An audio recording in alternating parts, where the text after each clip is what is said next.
పార్వతి నాకెవరైతే ఇక్షుకంఠముతో అభిషేకం చేస్తారో వారు కూడా అన్యోన్య దాంపత్యముతో సుఖజీవనంతో సుఖ సంతోషంగా ఉండేటట్టుగా నేను ఆశీర్వాదాలు ప్రసాదిస్తానని చెప్పాడు. అందుకోసమని ఇక్షుకంఠంతో చేశారు. ఇక తర్వాత ఉద్దేశం ఏంటయ్యా అంటే నారీకేల జలం. ఈ నారీకేల జలం మహాన్యాసంలో ఇక్కడ వీళ్ళకి దంపతులకైతే చెప్పానండి. మరి మీకు తెలియదు కదా, మహాన్యాసంలో ప్రధానంగా ఏ జల లోపమైనా ఉండొచ్చు కానీ మామూలుగా పాలు పెరుగు తేనె నెయ్యి చక్కెర ఇవన్నీ లోపమున్నా పర్లేదు కానీ స్వామికి జలము అంటే నీరు, తర్వాత ఇక్షుకంఠము అంటే ఇక్షుకంఠ జలము అంటే చెరుకు నీరు, తర్వాత కొబ్బరి నీరు, ఈ 3 లోపాలు ఉండకూడదు. ఈ 3 లోపాలు ఉంటే మనం మహాన్యాసం రుద్రాభిషేకం చేసుకున్నా వృధా ప్రయాసే.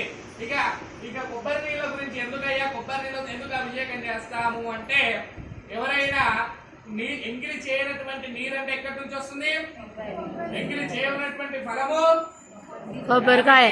భగవంతుడికి ఎంగిలి చేయనటువంటి జలము, ఎంగిలి చేయనటువంటి ఫలము లభించేటటువంటిది కేవలం నారీకేలం నుంచే. కాబట్టి ఆ నారీకేల జలముతో స్వామికి అభిషేకం చేయడం ద్వారా ఏమవుతుందయ్యి అంటే మనం ఏ కోరికనైతే కోరుకుంటామో అలాగే మన యొక్క వంశాభివృద్ధి జరుగుతుంది. మన ఇంట్లో ఉండేటటువంటి పిల్లలకు సంబంధించి విద్యాబుద్ధుల యందు. ఇంకోటి ఏంటయ్యా అంటే దక్షిణామూర్తిని చూసింటారు ఎప్పుడైనా? దక్షిణామూర్తి గురించి విన్నారా? దక్షిణామూర్తి నారీకేలంలో ఉండేటటువంటి తృతీయ నేత్రము నుంచి ఆవిర్భవించినటువంటి వాడు. ఇక ఆ యొక్క ఇంట్లో ఉండేటటువంటి కుటుంబ సభ్యులు ఎవరైనా సరే ఆ నారీకేల జలముతో శివుడికి అభిషేకం చేయడం ద్వారా ఏమవుతుంది అంటే దక్షిణామూర్తి అనుగ్రహాన్ని పొందుతారు. ఇక దక్షిణామూర్తి అనుగ్రహాన్ని పొందడం ద్వారా ఏమవుతుంది అంటే సకల విద్యలు సకల ఇక మనం నేర్చుకోవాల్సినటువంటి ప్రతిదీ కూడా నేర్చుకుంటాం అన్నమాట. దక్షిణామూర్తి యొక్క పరిపూర్ణ అనుగ్రహాన్ని పొందుతారు. అందుకోసమనే చెప్పేసి మహాన్యాసపూర్వక రుద్రాభిషేకం చేసేటప్పుడు ఏంటంటే ఇక్షుకంఠ జలము, నారికేల జలము, అలాగే మామూలుగా అంటే నీరు, కాబట్టి శుద్ధ జలం, ఈ 3 ఖచ్చితంగా ఉండాలి.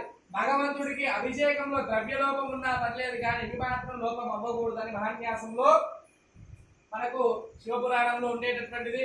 అలాగే మహాన్యాసానికి ఎందుకయ్యా మహాన్యాసము అలాగే రుద్రము ఈ యొక్క కృష్ణ యజుర్వేదానికే పేరు తీసుకొచ్చారన్నమాట.